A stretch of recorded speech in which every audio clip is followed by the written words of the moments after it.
You're listening to Pardon the Disruption with your host, Tom Young. All right, hi everybody. This is Tom Young. Let's go around the room.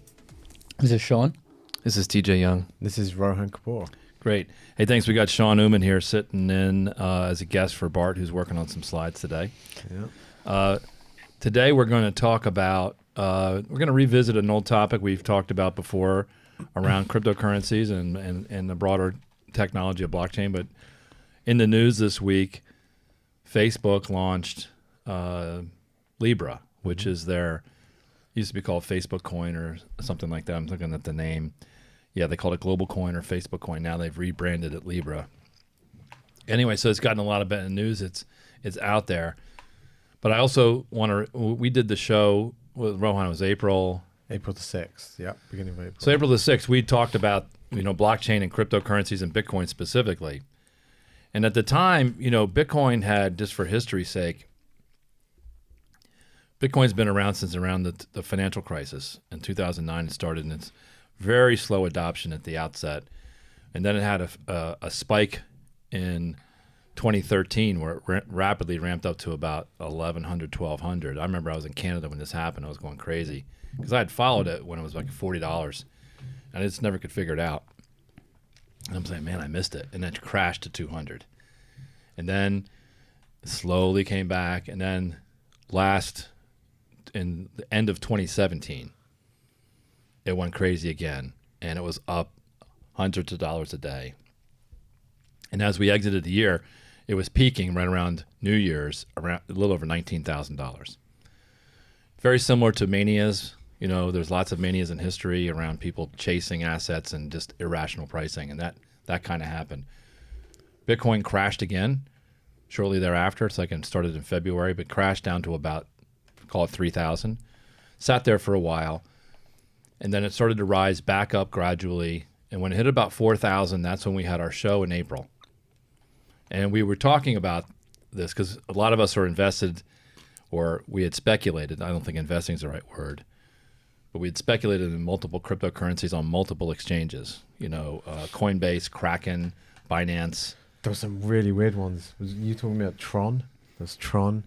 I think that was another coin. Tron is a coin. Sorry, yeah. But TJ, you had VE Chain. What else did you have? I had IOTA, VE Chain, some of the bigger ones like Ethereum, Litecoin. Yeah. I had a whole bunch of them. Ripple. And they all. You and I are supposed to still exchange, do a crypto exchange. Yeah, I think it's worthless now, so we can put that on the afterburner. What about the Stella? I was big Lumens? into Stellar Lumens. I remember you were big on that because they had some kind of IBM connection, and that's the Yep. extent of my knowledge because of the FOMO that was going on back then. Right, Like saw a headline, IBM related to lumens, and buy. That's the extent of my research. Yeah, Right? That was the level of mania involved. I actually took my biggest hit on Stellar Lumens. Yeah, it's nothing now. No, it's not nothing. It's like 12 cents. Yeah, but I bought it at $1, so I only bought 10,000. So, Yeah. But anyway, so lots of things happened. So it was going up, and my belief was you have to ignore the manias and look at the long-term trend. And the long-term trend is it's up. Now, since the last 75 days, just in case I'm going to put the live pricing up right now, up on the screen. This is, now you don't get price clarity. Every exchange is slightly different, but this is one we're looking at, Bitfinex, which is probably the largest one out there. Bitcoin is now at 9,900. So we were thinking it was at 4,000, and the question we asked the panel, the group, was, do you think it'll be 5,000 or 3,000 next? And if so, if it's 5,000, when will it happen by the end of the year? Well, we're 75 days, and it just scraped under 10,000. It touched 10,000 today, actually. Yeah. Dipped over. Yeah. What did we say? Do we all remember what our answers were? I said it was definitely going to go to 5,000. Yeah, we all said it was going to go to 5,000. We thought it would probably happen in the next 30 to 45 days. And Did we say that? No, not chance in hell we said to that. 5,000. No, we thought 5,000 by the end of the year. Yeah. Was it end of the year? I think we were the right in terms of the direction, but not how fast it went up. Yeah. No way we said, but no way. No. So if it was end of the year, it touched. I think it approached 5,000 the evening that we'd done a podcast. No, before we published the podcast, Yeah. It was already 5,000. Yeah. it was Before the end already of the day. 5,000. It lost all relevancy. Yeah. It was very funny. So But the interesting thing though, the altcoins, which is the alternative coins that are separate from Bitcoin, have not been performing. Like they've been doing well, but not nearly to the extent that Bitcoin has. So like Ethereum, for example, I think the max that it hit during the peak of the mania was around like 1,300, maybe 1,400. I don't think it went past that. It's still below 300. Yeah, So I have whereas Bitcoin is half of what its peak was. Right. So I have the live Ethereum pricing up there. 290 right now. Yeah. So it's doing really well, but not to the extent Bitcoin is. So, and you can look at the total market cap. It was over 800 billion at the peak, and right now it's only about, I think it's just under 300. Well, I'll just pull it up since we're doing this. To get 30 the- billion market cap for No, Ethereum. it's for the whole all market. Oh, cryptos. for the whole market. Oh, I see Yeah. what you're saying. The 'Cause total Bitcoin's- market everything's doing well, but Bitcoin's 300, leading. 300 billion. 300, yeah. So I remember TJ, you and I talking. It was hitting in the eights, and we're like, it's going to hit $1 trillion in January of 18, and it never made it, and it crashed.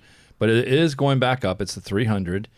So click the 300 billion, and what was the bottom after it was up at 800? So about late 2018, it went to 250. I can do it. I'll just do the almost pick the 100 date. billion. Oh, wow, was yeah. the trough. I'm going to put the January 2018. Well, you can see it right there. I mean, it's Well, on I'm the just going to graph. put in the exact date, and we'll get the number. 01, right? I don't know what the exact date is though. We're looking at the graph. Well, I'm just saying the mania was when we after the holidays, right? I mean, right there. Yeah.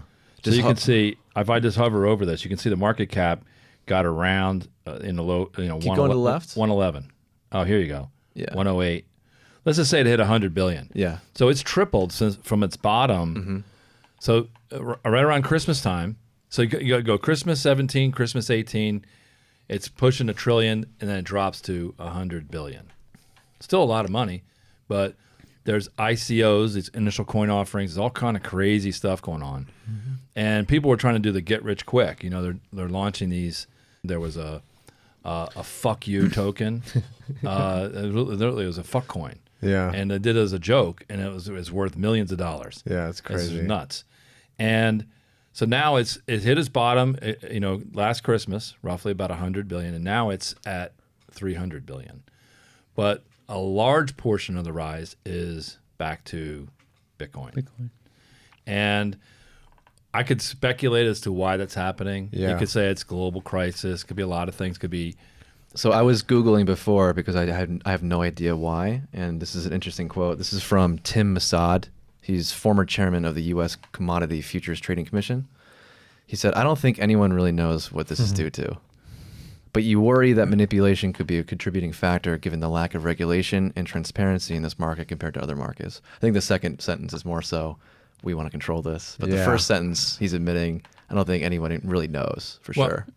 Well, if you look at the volume on this chart, the volume is much higher than it was in its peak. So if I just do like I'll go back to the hype when it was, I'll do 2016, and that year, 2017 was crazy. So if you look at, even during the hype, during the peak, the volume is much higher now. And what's interesting about, This is the gray we're looking at below the graph. the graph, you can see it. But what's interesting is Bitcoin has a intractable supply, meaning it's mathematically defined. It can't go up, it can't go down. Some of the other coins that are out there, and there are hundreds of thousands of them, the supply side that's where it's weird. But Bitcoin is well understood. While it's not regulated, it's a mathematical certainty as to you can't hack it. No one's hacked it so far. You can steal someone's password. That's different than hacking the Bitcoin platform. But there's a certain supply. It's intractable. So as you see more volume and more adoption, demand is the sole price determination. More demand, more price. And it's highly inelastic, meaning that as soon as there's more, if you have double the demand, you probably have double the price. So the volume is, and when I studied the cryptos early on, that was what some of the real deep experts were saying. The guys were fairly humble, but they would say, just watch adoption levels. The more this gets adopted, the bigger this will be. Now, why is that important? J.P. Morgan, originally Jamie Dimon said he poo-pooed all this stuff, and then they did the J.P. Morgan evil coin, and then they do now Libra's doing this with, Facebook is launching Libra. It's starting to drive this into the mainstream, and you're going to see more and more adoption of this. Now, blockchain was never intended to be an alternate currency. It was meant to be a transfer or store of value in a transition state, but never to be like replace the money supply.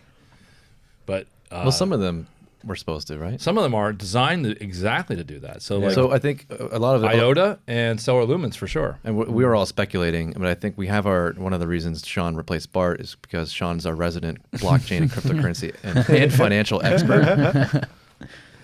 Sean, do you have any insights to like tell us uneducated monkeys what's going on?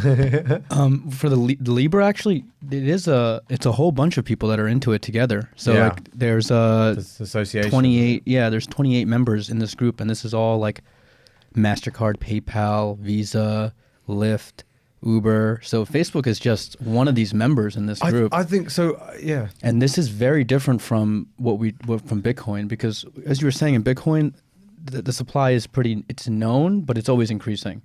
People Yeah. are always But buying it's a more. diminishing. It's a diminishing. It is. It's slowly going down, and it Yeah. will cap. This one is straight one for one, kind of where people will pay money. They'll get their Libra, and as soon as they return, exchange back into their currency, the Libra is destroyed. And the way these guys make money is they just make money off the interest while they're holding your actual cash. So it's a very different form of So currency, it's a crypto it's a coins. conversion of cash into digital form. Exactly, and then you can use the digital coins to to go across exchanges of currency, which is the most beneficial because those Yeah, are I the think- most highest fees. The remittance, right? Because I Yeah, think the exactly. average charge on a remittance payment is like 7%. Mm-hmm. So they see that as low hanging fruit. I think reading about it, I think the one thing that strikes me is just I love the ambition of it, and everyone's got an opinion on Mark Zuckerberg. Mm-hmm. But one thing you can't deny is that as a business leader and a CEO, he takes huge risks to push the raft forward. And I think one thing that's going to be interesting to see is as Facebook, with the size that they are, 2.7 billion users on Facebook platform, the question that some people are asking is like, is it going to be good for other cryptos or bad? Like, how is it going to change the ecosystem? And I think by acting as like a block, especially on the regulatory front with such a large enterprise, and all of these partners that are joining in as part of the association, I think it's going to completely, in my opinion, change the game. I would guess if I had to, gun to my head, I would say short term it's good for the entire market because it legitimizes the use of cryptocurrency. So I think, the rising tide lifts all boats. Bitcoin will go up, Ethereum will go up, all these other altcoins, not just Libra. But the long term, it'll be like .com consolidation, and some of the ones that are big now might be nothing in the future as the institutions really mature and take over. Well, but think of this as there's a cultural shift that has to happen here. So if you go back, pick a time, 50, 60 years before the advent of credit cards, or charge cards as they were called when they first started, people associated buying things with cash or paper checks from drafts from a bank. They didn't, this plastic card, this concept of an intermediary acting as a vouch for you, I agree to pay this other person and they'll pay you. That took a long time to get adoption. Now we're at a point where I would say young millennials, for the most part, will don't even carry cash around. Yeah, that cultural shift has already taken place.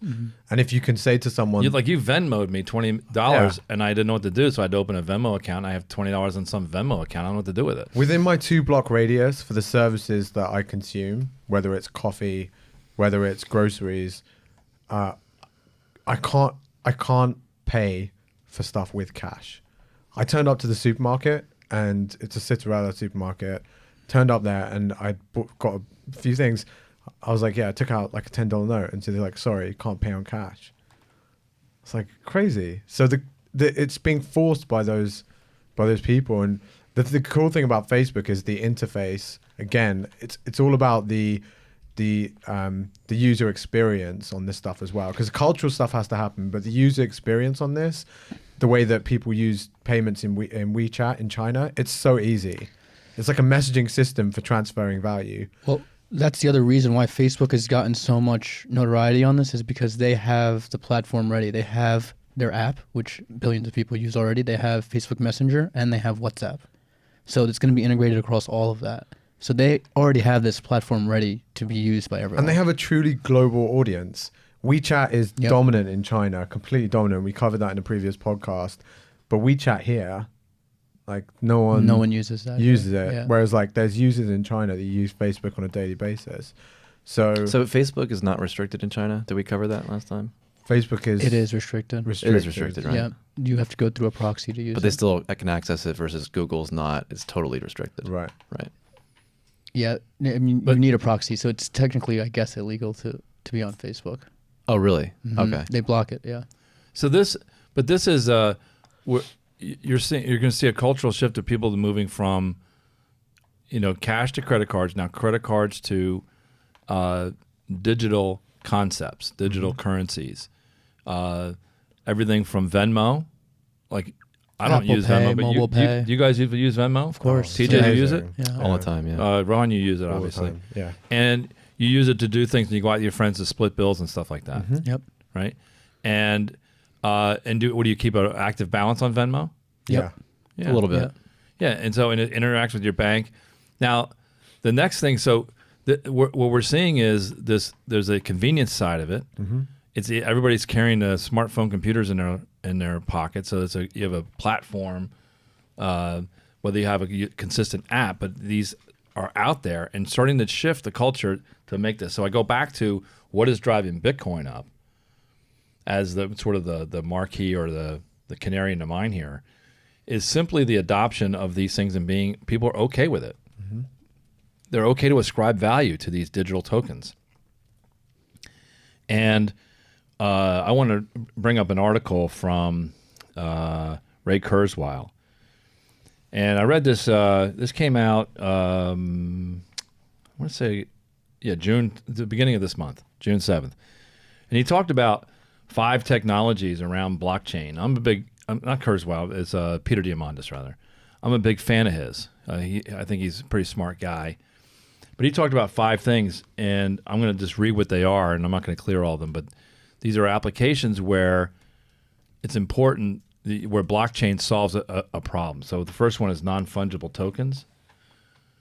And the non-fungible token is essentially like an e-ticket. So today you guys go to concerts or you go to a show, you can get the ticket, you can buy it on StubHub, you can share it around. But if there is some risk in doing that you're getting, that they're selling that ticket to 5 people, right? What this allows you to do is to not only make it non-fungible is that the fungibility is regulated. So the ticket is assigned to you biometrically, or it could be through another identity form. Mm-hmm. So imagine using this for TSA travel. I have a ticket and it's non-fungible. I mean, I can't give it to you. But if I have a concert ticket, I can just give you I print off the PDF QR code, give it to you, you go to the concert. Mm-hmm. Well, it wouldn't work this way. The ticket would sit in the cloud and I'd have to bring my identity. And then it would match the ticket. So I wouldn't have to actually worry about having the ticket, losing the ticket, or wondering whether I have a ticket, right? And I wouldn't worry about counterfeiting. And I'd be able to screen who can go to this event. And you can start even thinking about, we see it less so, but I would say 15 years ago in the Hollywood industry, we saw every time the Oscars came out, they would send out DVDs of these movies before they were released. Right. And then they would get pirated and they'd show up on peer-to-peer networks. Mm-hmm. Well, now you can... basically, rather than give someone a DVD, you can go to a streaming service that force them to identify themselves as they're watching it dynamically, right? So you can use these non-fungible tokens.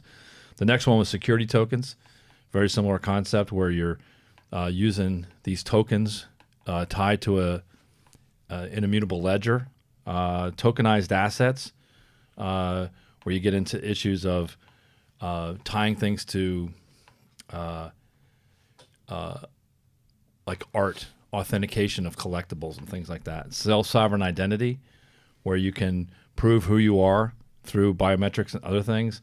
And then free speech, which is the ability to never have your stuff altered or regulated. So I remember back in the 1990s when I started studying cryptography as a concept, I wanted to understand it. There was a thing called PGP, pretty good privacy, it's what it stood for.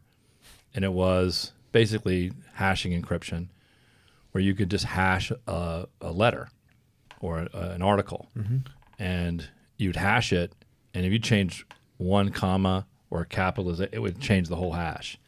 So you would digitally sign these things and prove that it was you that wrote it. So you'd have a public-private key. It was two-key authentication. So very similar how the Bitcoin technology works. The self-sovereign identity, though, is really important in terms of new streams of commerce that can be kind of managed by each individual. Because right now, we're all products. Facebook uses the data and the tertiary data sets that are formed from those primary sets of data and sell that. And that's why these big tech companies, especially in social media, are so big. But with the self-sovereign identity, if they can really deploy that effectively, we'll, in theory, have control over everything, all the data that's related to us, and be able to sell that if we want to, as opposed to right now we really have no control over it. If you think you have privacy, you don't participate on social media, you're still being data mined. Yeah. In aggregate. Yeah. Well, I mean, we did a show and we talked about the deep fakes, and we have this issue on the online media of trolling and people faking who they are, and bots out there on social media platforms, whether it be Twitter or Facebook. It would be hard to do that because you would lose anonymity, or if you were anonymous, you may be blocked. You'd have to identify yourself and be traceable. So it would change online discourse for sure. I would like it. I think it would be a good thing, a net positive for our social interactions if people had to identify themselves. And if they didn't want to, then you'd know that it's an anonymous, and you just take it for a grain of salt. So, I'm a public official. When we get a letter from somebody complaining about something and they sign it, I take that a lot differently if I get an anonymous letter. If I get an anonymous letter, I just almost ignore it.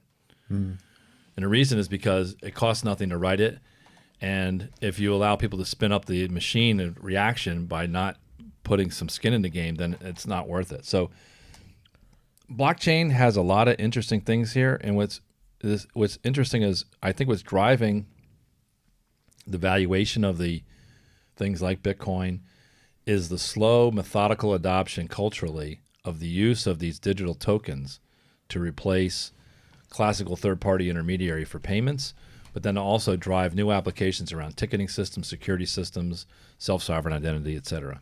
Yeah, there just has to be a clear statement on, because regulation seems to be one of the biggest hurdles to a lot of the stuff getting pushed through, especially the use cases in finance, which are going to be the first to really come to the fore.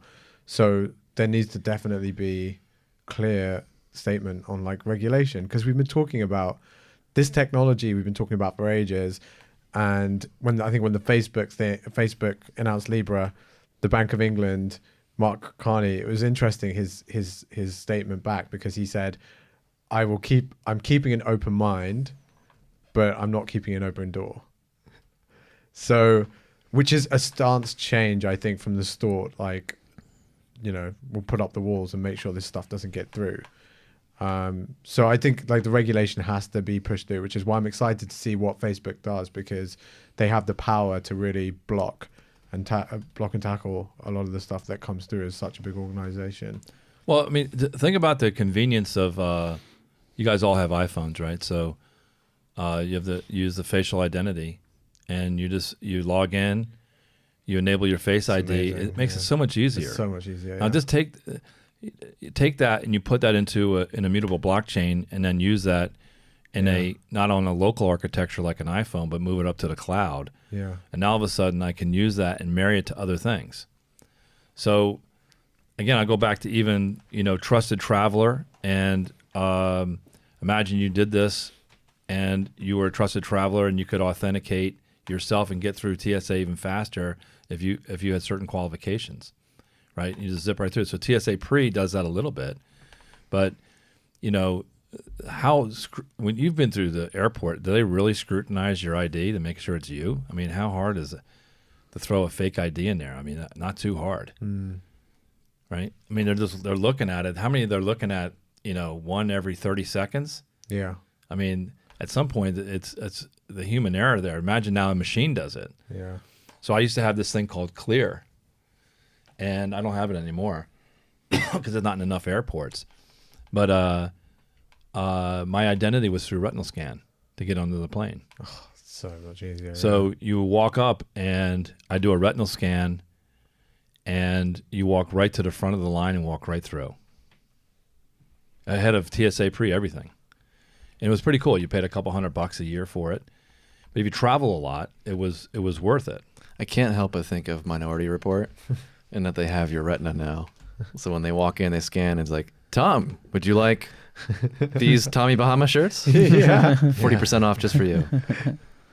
Tom's eyes are lighting up. I would like that. Yeah. You hit on one of my weaknesses. I do like those. But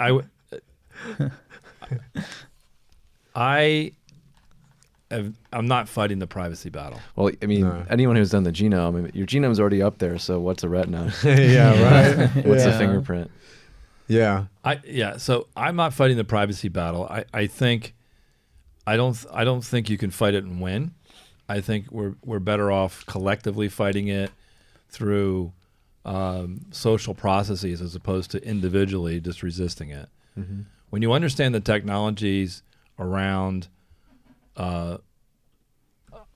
forensically identifying you digitally, you'll realize that the fight is futile. Because if you even were to cloak yourself, the cloaking identifies you, and unless you're a hermit, the people you're interacting with will identify you through their identity information. So it can't be done. So if someone's looking for you, they want to understand you, they're going to find out. Mm-hmm. So I just give into it. I'd rather do it through public policy, and I think you can benefit if you understand how this information can be used for your own good. So I want to hear the Tommy Bahama special if I walk in the store. Right. I don't want them to tell me about, sandals or shoes that I'm not interested in. Mm-hmm. Right? Yeah, the advertising examples is an interesting one because I think initially you think, oh, dystopian, it's bad, but it's always going to happen regardless. So do you want it to be relevant to you, or just you get the mass message that's probably not relevant to you? Exactly. It's going to happen to you anyway. Well, think about the Spotify, the AI that will recommend music based on what you're listening to and the playlist that you have organized. It's fantastic. You like 8 songs, and you fit them into a style that you like, and you say it'll give you songs 9, 10, 11, and you like 2 of them, you don't like the third, you add this to the playlist, and it just keeps getting better. Yeah. And you do the same thing for Netflix, Amazon, in terms of recommended purchases next. Now, again, their incentive is to make you consume more, but as long as you understand that what their incentive is. You can start to be thoughtful about how you take advantage of that versus become victim of it. Mm-hmm. The big question with this, with like a blockchain, or back to Libra too, but it's just who do you trust to give this kind of information to? Because you have to have a party or a group maintain this blockchain, right? So it just doesn't exist, and then you just let it, just happen. So that's where the big problem is. Is it the government? Do you have them set it up? Or is it just companies like this, like Facebook, and forming this huge conglomerate of corporate companies? Well, I think it's actually beneficial for on the business side of things, especially when you're talking about financial transactions. There's a lot of cumbersome and often unnecessary reporting standards that a lot of these companies have to fulfill. So they've got to go to the regulators and show them, certain data on financial transactions that are happening through their system. Mm-hmm. But that's like a monthly or like a quarterly thing. So by actually allowing some of these regulators to participate and actually have certain level of visibility into the network, you actually get rid of a lot. It should make the system safer in a lot of ways. Today, I mean, because the question also comes down to like, what are we doing now, right? Like it's definitely not a great system the way it works now. Or at its best, yeah. Or at its best. So I think there's definitely going to be, especially with the blockchain proposal that Facebook put out, there are going to be parties that see the data, and even like they call it pseudo anon rather than completely anonymous transaction. Well, that's why, because let's say you knew about, let's say all of the, your ID is all randomized, and I would never know what your ID is. But let's say we know a company did a $300 million transaction. People can go and find and look through each of the blocks and see where is this $300 million, and then they'll find your ID with it, and then they can see all of your history from that. So that's why it's pseudo anonymous. It's not completely anonymous. I can find certain things. Unless I cloak my $300 million into multiples. You could do that way. So in the 1980s, to get after drug trafficking, they came up with there's a government agency called FinCEN, Financial Crimes Enforcement Network, and they were using forensics to trace money laundering.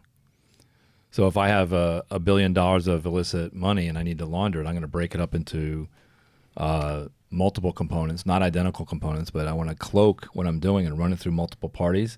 But that thread is like a mess. And FinCEN was using old technology to try to drive that out. The new technologies are out there with the machine learning and the AI and the data mining that's out there allows for very sophisticated detection of money laundering. That's what I'm saying. It's almost like as easy as thinking, like, obviously it's not this easy, but just pulling together every single transaction ID, pivoting it into sums for every single one, and finding out, on this date, even though it was 10 separate transactions, like you said, it added up to 330. Didn't they combine that with behavioral analysis to catch that one person on the dark web? I haven't heard of this. Like related to I don't know if it was They might have used this. I don't know if it was Silk Road, but they like took down some big figure on the dark web by tracking down the Kim.com. Was it Kim.com? No, it's not that stuff. It was another just an online the guy fugitive. The guy did Silk Road? I don't know if it was related to Silk Road. I know it was a dark web thing, but they used the immutable ledger and the historical ledger of transactions, even if it was broken up, combined with behavioral analysis, saying, all right, he's probably going to do this on this date, and he's looking to do these kind of movements financially, and they track this guy down, and they could prove it because it's immutable. Yeah, exactly. So it can backfire depending on the resources of the people monitoring you. That's right, exactly. Yeah. So this is one of the reasons why cash at some level is untraceable. I say at some level because you can always trace serial numbers and flow, but that's why if you go over $10,000, they make you, the banks report who's doing that. That's why you can't travel with more. You can't deposit that. You do it. You have to fill an IRS form for more than. Well, it just because what they're trying to do is if you're going to launder money and you want to launder under 10,000, knock yourself out. But it's the big stuff they're going after, so it's at that $10,000 limit. And these new cryptocurrencies and the way that they're set up, they can allow for the enforcement down to 1 penny. Right? It's just math. Yeah. Right. Yeah. So be very interesting. I'm more, I'm not a big Facebook fan. I have an account. It's a relatively static account, so I can find like friends from high school and college and stuff like that. That's typically what we would use it for, is to for just to reunions reconnect and stuff like that. Yeah. Just to have contact info if someone's trying to reach you. Mm-hmm. Almost like the old white pages, right? So you can look me up, you can find it there. So I don't really use it. I'm not a big fan of it, and but people use it blast for of nostalgia there, flicking through the yellow pages. You said white pages, yellow pages. You mean Yellow right? pages. No, why I meant white pages. What's white pages? The white pages were the actual phone book, the listings of your name and your address and your phone number. That's yellow pages. No, that's for business. Businesses, yeah. It's for Oh, there was Individual was white pages. Oh, okay. They came together though, didn't they? Well, the white pages were in the front and the yellow pages were in the back. Oh, okay. And then when they deregulated the phone company, they split the yellow pages because it's very profitable. Imagine the monopolies. Okay. You had to put it in the phone book. Mm-hmm. And the phone book was one of the biggest users of paper because they published the phone book annually, and you would get a phone book. Mm-hmm. So the phone book, there was no 411. You could call, but they charge you for it. This was right before internet, right? Yeah. So, but you had to pay to opt out. So your name and address was listed. So if you knew where somebody was, you could go to the phone book, and libraries had all of the phone books, and it was a very analog process to go do this. So white pages exist now on the internet. It's called White Pages. It's a paid service, and you go through that. But Facebook is today's modern equivalent of that. You can go find out who there are, and people can post as much information as they want. And you can look at the genesis of where Facebook came from. And I forget the name of there was a, anyway, that's another rabbit hole I'm not going down there. But I have it. I'm not a big fan of it, but it'll be interesting to see. A lot of people use it. You guys use Facebook? I'm off now. Not really anymore. I use it just to keep in touch with people if, we're not really Yeah, same way I would connected use it, yeah. Same. Sean, do you use it? I use it. How and I about for use it groups? Do birthdays. you go to Facebook groups? Oh, events too. Use it for events. Yeah. I mean, it's no doubt that their growth is slowing, and they are looking to. This is their next big punt, for sure. Like, their users stagnated, their revenue growth is definitely slowing, and as they look into new markets, it's trying to bring in, what is it, over 1 billion, probably 1.5 billion people that don't have access to financial systems right now. It's incredibly lucrative opportunity for them to pursue. Just WhatsApp. 2 billion people have WhatsApp. Well, WhatsApp, and then also WeChat in China is huge. Oh, it's insane. The numbers on WeChat are obscene. Who owns Yeah. WeChat? I don't know. It's one of the Chinese companies, right? Tencent. Tencent, yeah. Yeah. So anyway, very interesting. Go back to just closing this out. To me, Facebook launching Libra drives up Bitcoin price for this reason. It becomes more and more mainstream. Yeah. The concept of using cryptocurrencies, digital cash, digital coins, transfer blockchain as a payments whole. outside of the banking system becomes more normal. It becomes more normal. More people use it. More volume is higher price. And so now I'm going to reload and see what it's at. Still sitting at 9,900 on Bitfinex right now. I don't know what the other exchanges are. I can look at some of the other ones, like let's see what Kraken's doing in that. Kraken's 99. I don't know if it's accurate at bit. Oh, here you go. Kraken 992, same price. So Predictions? Does anyone dare to predict?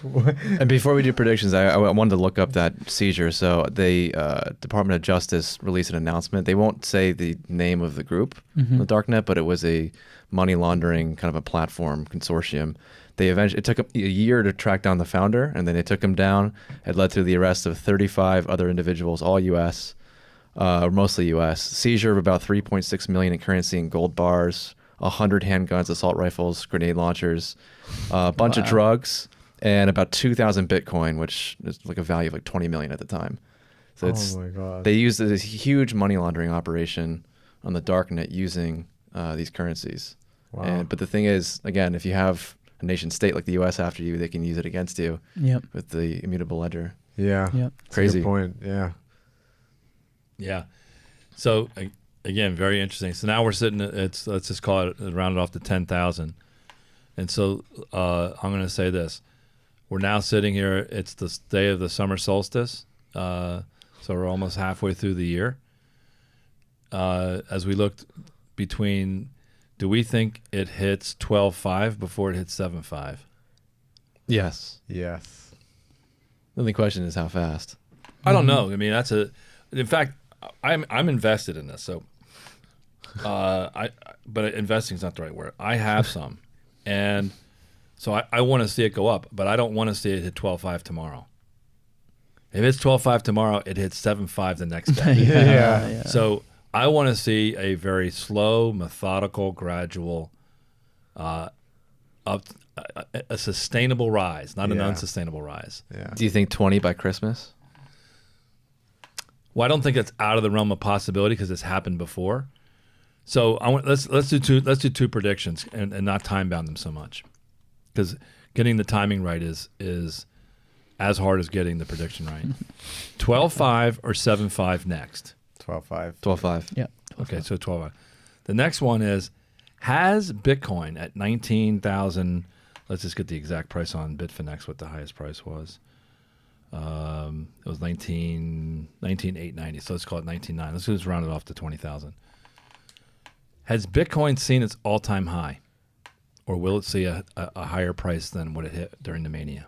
Ever? Yeah. Probably not. So it'll never go above 20. No, I said probably not. Oh, so you're saying it hasn't seen its all-time high, that it'll go over 20 at some point. I'm saying probably not. I don't understand. Probably not to what? It probably has not reached its all-time high. Okay, so it will go over 20 at some point. I probably. I don't. Yeah. I No, don't. it's a prediction. We're guessing. I don't- think it's going to hit 12.5 before it's. I am not licensed to give 7.5. financial. I don't. I don't. Yeah. We're not giving financial. We're I'm making just kidding. predictions. Okay. Yeah. I don't. It's like predicting who's going to win the Giants game. We're sponsored by the Cash App. I can't see it. I just can't see it. 'Cause Libra, get it. I remember the hype at the time when it hit that peak. So you think 12.5 before 7.5, but never 20. I just can't. It's like so hard to imagine it going higher than the hype price of before. But All right, Sean, what do you think? I think if you believe that it's going to be around, then it will. It has to It's going to eventually. The only way it goes down or it doesn't reach that is if it fails. yeah, So the question is, The whole thing will fails. it hit 30 or 0 first? Yeah. I actually think some of the other companies are going to squash it out, but it's got a market cap of like 300 billion. I'm so different. I love all the crazy predictions. Like it's going to be 1 million by 2021. Yeah. All right, so it costs nothing I'm to say this thing. I'm on this Yeah. one. I'm on this one website where these people who I can't even say their names. I don't know who they are. I'm sure. 1 million? So this guy, Yeah, okay. Shamath 37. Polypedia, I don't know how to say that, but founder of Social Capital, and he's a co-owner of the Golden State Warriors. Okay, He used to Was- work for Facebook, I think. This guy. Right, Yeah. right. He says 1 million on Bitcoin by 2037. I mean, that's 18 years away. I'm just, Yeah. you know, I don't know why he's saying it. This guy's a co-owner of the thing. Wences Cesares, CEO of Zappo. He is a Bitcoin wallet startup. He has a high conflict of interest here. He's a board member at PayPal. He says 1 million by 2027. 8 years? 8 years. John Pfeffer, partner at London-based family office Pfeffer Capital. Again, you know. 700K with no date. Really putting your name on the line, John. Yeah. All right. So so far, none of these predictions mean anything to me. It's like this, you know, a brain vomit. McAfee, Now this one- 500,000 by 2020. This is, That's crazy. That's nuts. Next year? yeah.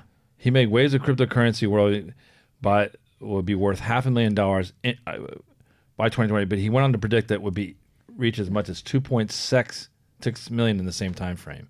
Meaning that I don't know when he Yeah. made this prediction, but he's saying it's going to keep going. This is a little old. I read somewhere up top it was when Bitcoin was around 4,000 or something. Uh, Oh, there's a 2019 update. So it where's should that? Yes, 2019 update. Go down. I think go up. It was one of the guys. Well, I'm gonna go to the thing. It's CNBC. I'm gonna pull up the source. This came out in September of last year. 2017. 2017. So this is So he said pretty old. 500K in 2017. This is when in the middle of the hype. So Bitcoin was 3,888 in this right here. No, TJ, if you remember, we were at Murphy's Tavern in Virginia Beach talking about this around this time. It went from 3,000 to 4,000 in about a week. It was around this time frame, right after Labor Day. I remember you and I were talking. We were having a beer, talking, and then it dropped down to 3,000. I bought some more at 3 after that, and then it took off, and I bought some more. I chased it into the teens, and so I'm probably a mixed bag on. I'll probably break even on. I made a lot on one, I lost a lot on another, but. So in the middle of the hype, he's saying $500,000. I don't know what he's saying now, but it's interesting to see these people making predictions. Whether it's going to be worth $1 million or not, I would say for sure, I'm almost certain it's going to hit over the 20,000 at some point. I just don't know when. And I think the thing that would prevent it from happening would be an easier, rapid adoption of something else. That's what I think. So That's- it's not so much that cryptos are going to die. It's that blockchain will be obsolete. Not blockchain, Bitcoin will be obsolete. Or there's something else that comes That's what I'm saying. that obsoletes I think blockchain as a something whole. will squeeze it out because first mover advantage in this All right, players. So here's the thing. We all said 12.5 ahead of 7.5. We're recording this, so go there. And so far, one. 3 of us have said over 20 Yeah. at some point, no date. Yeah. And you're saying you don't think. I don't think All right, it's so that's gonna good. All right, so that's our prediction. We'll, by the time we put this in the can and get it out on, It's gonna be it'll be 12.5. It's 0. Yeah, so hopefully. Well, this is an interesting conversation. I'm sure we're going to revisit this concept. We'll probably do a little bit more of a deeper dive as some of these other blockchain applications start to go more mainstream for like ticketing and things like that. And actually, just one last point. It's interesting with the fact that Facebook now has buy-in from MasterCard, Visa. Yeah, all the big players. They've effectively blocked out those guys from really thinking about why would they start their own thing when they can just build a wallet on top of the Libra blockchain. So it'll be interesting. I'm fascinated to see how this starts to develop. Yep. And the time frame thing, the only real limit is, I mean, you expect in 20 years. Who knows if blockchain as a whole is going to even be, it might be totally irrelevant, in which case all of us will be useless. Well, not to go off too much of a tangent real quick, but, when we visited IBM's quantum computing facility, Right.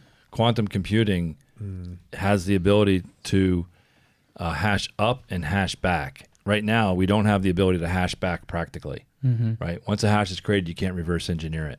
Quantum computing allows you to reverse engineer it Right. like that. Yep. And so quantum doesn't solve every kind of hashing function. So actually one of the things you can do if you have encryption for important data, like data at rest, encryption at rest, is to do a quantum exposure analysis to find out, is your encryption methodology exposed to quantum computing hack? So the hashing itself is not vulnerable, but the keys, the public-private key system, will be vulnerable. So they'll get pretty much your password to get into the chain, but they can't hack the chain itself. The hashing it's virtually impossible to undo. No, yeah, I get it. So, yeah, so the way the hashing works is you need the two large prime numbers that are generating that hash, right? Anyway, I only partially understand this, and so I'm in the deep without my swimmies, and I'm holding a brick. I'm about to say The two prime numbers thing is for asymmetric encryption, which is different than hashing. Hashing is one way, and you can't go back. Okay. I think the quantums hack some of this stuff. Yeah, we did this research for IBM. All right. So anyway, We had IBM confirm it. Yeah, exactly. Like, are we right? the brick just sunk me. I'm sitting on the bottom of the pool. Yeah. But anyway, so I think Really those kind of interesting. those technology issues could impact the future. But I think 20,000 is going to get hit. I think 12.5 is next. And when it hits those numbers, we'll come back and talk about it. Yeah. All right, Absolutely. great. All right, thanks everybody. Good stuff. Thank you. Hey, thanks for listening to Pardon the Disruption. We'd like you to subscribe to our podcast if you like it. You can find us on most of the platforms where you get your podcast from, whether that be iTunes or YouTube or whatever you're on. We also want some feedback. What shows do you want us to cover? What do you like? What do you not like? So that we can do this. We're doing this for you. We're not doing this for anything else. So please subscribe and give us some feedback. Thank you very much.